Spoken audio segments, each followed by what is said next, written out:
नमस्कार दोस्तों, कैसे हैं आप लोग। आनंद कंपटीशन के यूट्यूब चैनल पर आपका हार्दिक स्वागत है। कल जो अंतिम वीडियो हमारा प्रकाशित हुआ था, रिलीज़ हुआ था, उसमें हमने 50 क्वेश्चंस देख लिए थे और उससे पहले हमने लगभग 100 क्वेश्चंस क्लियर कर लिए थे। तो ये जो वीडियो आ रहे हैं ये आपको बेहद उपयोगी साबित होने वाले हैं। और सहायक समीक्षा अधिकारी पीसीएस प्रारंभिक आने वाले 12 तारीख को पटवारी परीक्षा और 5 मार्च को जो परीक्षा आने वाली है कनिष्ठ सहायक की, उसमें आपको बेहद उपयोगी साबित होने वाले हैं, बेहद कारगर साबित होने वाले हैं। तो इसलिए आप लगातार इन प्रश्नों को देखते रहिए और बार बार इनको देखने का प्रयास कीजिए और इनको समझने का प्रयास कीजिए। तो इसी क्रम में आज हम आरंभ करते हैं 51वां प्रश्न। तो 51वां प्रश्न है, किसी मुद्रा के प्रचालन को बंद करना क्या कहलाता है। साथियों, बहुत ही अच्छा क्वेश्चन है। देखिए, इकोनॉमी से क्वेश्चन है। विमुद्रीकरण इसका सही आंसर है। विमुद्रीकरण यानी कि अंग्रेजी में डिमोनेटाइजेशन। डिमोनेटाइजेशन वो होता है जब हम किसी प्रचलित मुद्रा को बंद कर देते हैं कानूनी रूप से और उसके बाद नई मुद्रा का प्रचालन शुरू किया जाता है। तो ये कार्य अभी हाल ही में हुआ था 8 नवंबर 2016 को। 8 नवंबर 2016 को नोटबंदी, जिसे हम सामान्य भाषा में कहते हैं, वो नोटबंदी हुई थी। और इस नोटबंदी को करने का कार्य किसने किया था? भारतीय जनता पार्टी की सरकार ने, और प्रधानमंत्री हैं नरेंद्र मोदी, जिन्होंने इसकी घोषणा की थी। तो ये उत्तर बिल्कुल सही है कि विमुद्रीकरण या डिमोनेटाइजेशन किसे कहा जाता है। बहुत अच्छा क्वेश्चन है। और इसमें यह भी एक ध्यान रखने वाली बात है कि किस सीरीज के नोट बंद किए गए थे। 500 और 1000 सीरीज के नोट बंद किए गए थे और वो सीरीज थी महात्मा गांधी सीरीज। बढ़िया क्वेश्चन हो सकता है। 52वां क्वेश्चन हम देखते हैं, जोन 4 और जोन 5 में सामान्यतः किस तीव्रता के भूकंप आने की संभावना रहती है। देखिए, भूकंप की दृष्टि से जोन 4 और जोन 5 बहुत ही संवेदनशील है, क्योंकि ये इसमें बहुत ज़्यादा भूकंप आने की संभावना रहती है और बहुत तीव्र भूकंपों की संभावना यहाँ रहती है। उत्तराखंड को जोन 4 और 5 में रखा गया है, ये आप सभी लोगों को जानकारी है। और इसमें जो भूकंप आने की तीव्रता की संभावना रहेगी वो 8 से 9 तक की तीव्रता यहाँ पर आ सकती है। अच्छा क्वेश्चन हो सकता है। 53वां क्वेश्चन है, भारत का सब्जी उत्पादन में क्या स्थान है विश्व में। विश्व में भारत सब्जी उत्पादन में किस स्थान पर है। तो साथियों, इसमें कोई संदेह नहीं है, भारत प्रथम रहा है और कई वर्षों से भारत सब्जी उत्पादन में प्रथम चल रहा है। 54वां प्रश्न है, राष्ट्रमंडल दिवस कब मनाया जाता है। अच्छा क्वेश्चन है। अच्छा क्वेश्चन है, क्योंकि राष्ट्रमंडल दिवस के रूप में जो दिन मनाया जाता है वो है 24 मई। और इसका कारण है क्वीन विक्टोरिया के जन्मदिन पर राष्ट्रमंडल डे मनाया जाता है, कॉमनवेल्थ डे मनाया जाता है। और क्वीन विक्टोरिया का जन्म जो हुआ था वो 1916 में हुआ था और इस दिन को एम्पायर डे के नाम से मनाए जाने की व्यवस्था की परंपरा की गई थी। और कॉमनवेल्थ कंट्रीज़ जो हैं इस दिन को राष्ट्रमंडल दिवस के रूप में मनाती हैं। कॉमनवेल्थ कंट्रीज़ कौन होती हैं? कॉमनवेल्थ कंट्री वो होती हैं जो कभी ना कभी ब्रिटेन के साम्राज्य के अधीन रही हैं। तो अच्छा क्वेश्चन है, समझने वाला क्वेश्चन है। 55वां क्वेश्चन है, तिब्बत के पठार को किस नाम से जाना जाता है। तिब्बत के पठार को विश्व की छत तो कहते ही आप सभी लोग जानते हैं, चेगतांग और क्वेघाई भी कहते हैं। तो इस प्रकार इसका आंसर सही आता है सभी। 56वां क्वेश्चन है, मुंबई और थाने कहाँ स्थित है। मुंबई और थाने जो हैं वो सालसेत द्वीप पर स्थित हैं। तो ये इसका सही उत्तर है। 57वां क्वेश्चन है, नियंत्रक एवं महालेखा परीक्षक को हटाया कैसे जा सकता है। साथियों, 148 आर्टिकल में, संविधान के 148 अनुच्छेद में नियंत्रक और महालेखा परीक्षक, जिसे हम कैग या सीएजी कहते हैं, उसकी नियुक्ति का और उसके संबंध में व्यवस्था बताई गई है। इसकी नियुक्ति का काम जो है राष्ट्रपति द्वारा किया जाता है। किसके द्वारा किया जाता है? राष्ट्रपति द्वारा किया जाता है। लेकिन यहाँ प्रश्न आ रहा है कि इसको हटाया कैसे जाता है। तो इसको हटाए जाने के लिए संसद के दोनों सदनों की कार्रवाई रहेगी और ये कार्रवाई सिमिलरली बिल्कुल वही तरह से होगी जिस तरह से सुप्रीम कोर्ट के जज को हटाए जाने की व्यवस्था की गई है। तो उसको भी हटाए जाने की व्यवस्था संसद के दोनों सदनों में है और यहाँ पर भी प्रश्न में यही उत्तर इसका बनता है। 58वां प्रश्न है, गांधी जी को वन मैन फाउंड्री फोर्स किसने कहा था। तो इसका सही उत्तर है लॉर्ड माउंटबेटन ने गांधी जी को ये कहा था। 59वां प्रश्न है, भारत में डाक व तार विभाग की शुरुआत किसने की थी। कोई इस पे संदेह नहीं है, आप सभी लोग जानते हैं भारत में डाक तार विभाग की स्थापना का श्रेय लॉर्ड डलहौजी को जाता है 1853 में। और हालांकि बाद में स्वतंत्र भारत में बहुत लंबे वर्षों के बाद तार विभाग को समाप्त कर दिया गया।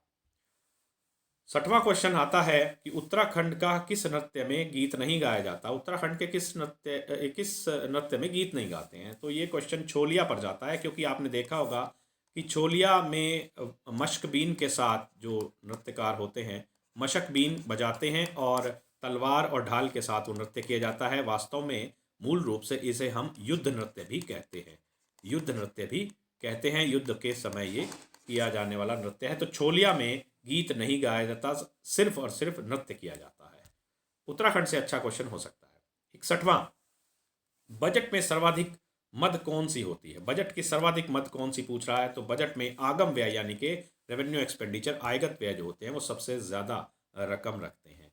नेक्स्ट आता है 6 से 14 वर्षों के बच्चों को अनिवार्य शिक्षा का अधिकार सम्मिलित है। किसमें सम्मिलित है? देखिए, मूल अधिकारों में भी इसको सम्मिलित किया गया है और मूल कर्तव्यों में भी इसको सम्मिलित किया गया है और नीति निर्देशक तत्वों में भी इसको सम्मिलित किया गया है। तो इस तरह से मूल अधिकारों की अगर बात करते हैं तो 21 का में इसको सम्मिलित किया गया है। मूल कर्तव्यों में 11वें मूल कर्तव्य के रूप में इसको शामिल किया गया और नीति निर्देशक तत्वों में भी इसको सरकार की ओर से ये दायित्व दिया गया है कि 6 से 14 साल के बच्चों को निःशुल्क और अनिवार्य शिक्षा प्रदान की जाए। तो इस प्रकार यह उत्तर आता है सभी में। तो चौथा ऑप्शन इसका बिल्कुल सही है। 63वां प्रश्न देखते हैं। रुद्रप्रयाग जनपद में स्थित सूर्यप्रयाग किन दो नदियों के संगम पर है? रुद्रप्रयाग जनपद में स्थित सूर्यप्रयाग लस्तर और मंदाकिनी नदी के संगम पर स्थित है। 64वां प्रश्न हम देखते हैं। आयात निर्यात कर का अन्य नाम क्या है? ओह, ये प्रश्न जो है टैक्स सिस्टम से है और जो एक्सपोर्ट इंपोर्ट होता है यानी कि फॉरेन ट्रेड से संबंधित ये क्वेश्चन है। तो इसका सही उत्तर है सीमा कर। सीमा कर को ही हम आयात निर्यात कर के रूप में भी जानते हैं। किसी पिंड का भार क्या हो जाता है? 4 ऑप्शन हैं। पृथ्वी के तल पर सब जगह एक समान रहता है और ध्रुवों पर सर्वाधिक होता है और विषुवत रेखा पर सर्वाधिक होता है और मैदानों की अपेक्षा पहाड़ों में अधिक होता है। तो इसका सही उत्तर है विकल्प नंबर 2, ऑप्शन नंबर 2, ध्रुवों पर सर्वाधिक पिंड का भार रहता है। नेक्स्ट क्वेश्चन, 66वां क्वेश्चन फिर से ज्योग्राफी से है। सूर्य की ऊर्जा उत्पन्न होती है। सूर्य में जो ताप हम देखते हैं या ऊर्जा या ऊष्मा हम देखते हैं सूर्य की, वो हम ये जानते हैं कि परमाणु अभिक्रिया के कारण होती है, लेकिन वो अभिक्रिया कौन सी है? विखंडन है या संलयन है? यही उत्तर हमें चुनना है। तो परमाणु में जब विखंडन होता है या संलयन होता है तब सूर्य की ऊर्जा उत्पन्न होती है। सूर्य का मतलब यहाँ पर अन्य तारों से भी है कि सूर्य के साथ साथ अन्य तारों में भी उसी तरह से ही ऊर्जा ऊष्मा उत्पन्न होती है जिस तरह से सूर्य में होती है। तो इसका सही उत्तर है नाभिकीय संलयन।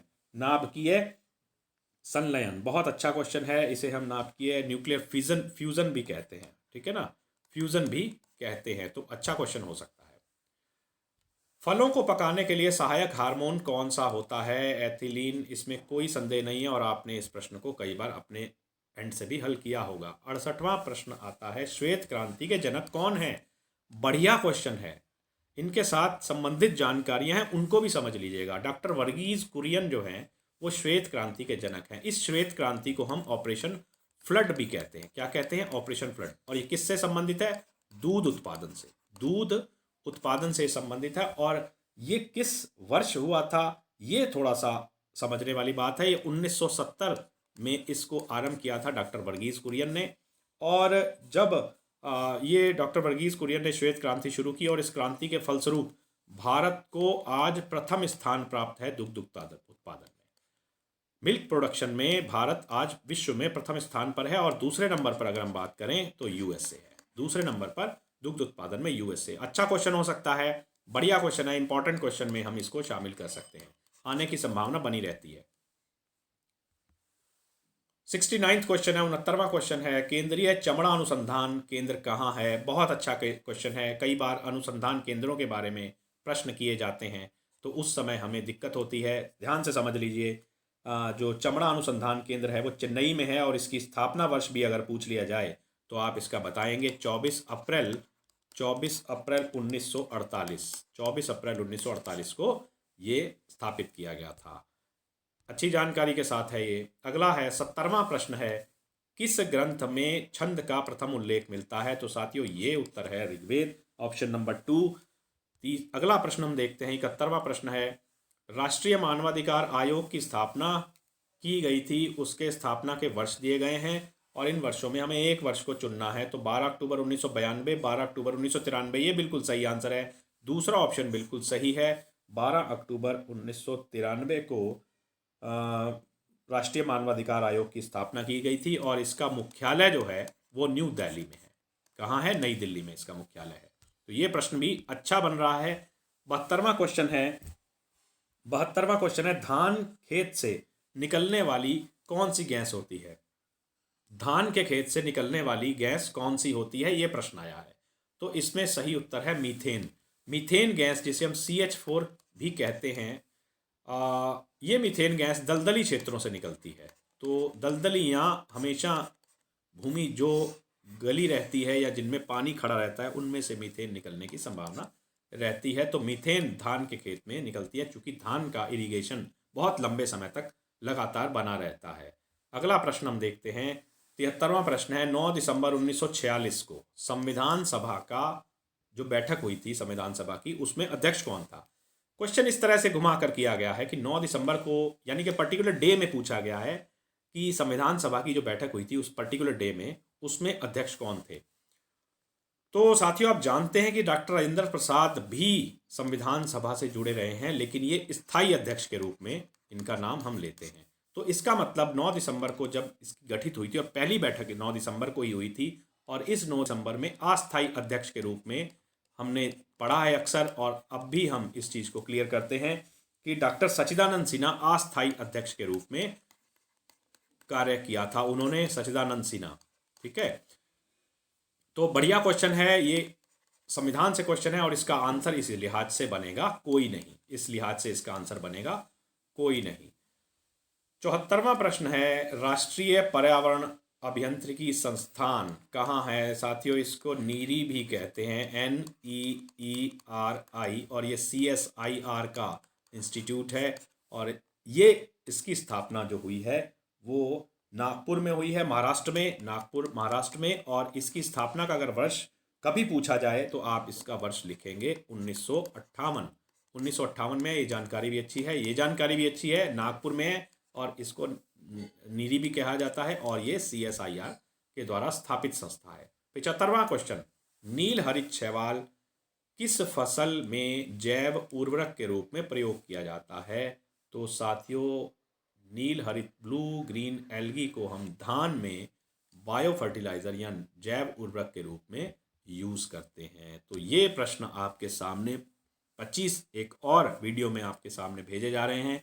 आशा करता हूँ आपको पसंद होंगे और आपके लिए उपयोगी भी साबित होंगे। अगले वीडियो में इसी तरह से अच्छे प्रश्नों के साथ हम फिर से आएंगे। तब तक के लिए आपको मेरी शुभकामनाएं। बहुत बहुत धन्यवाद।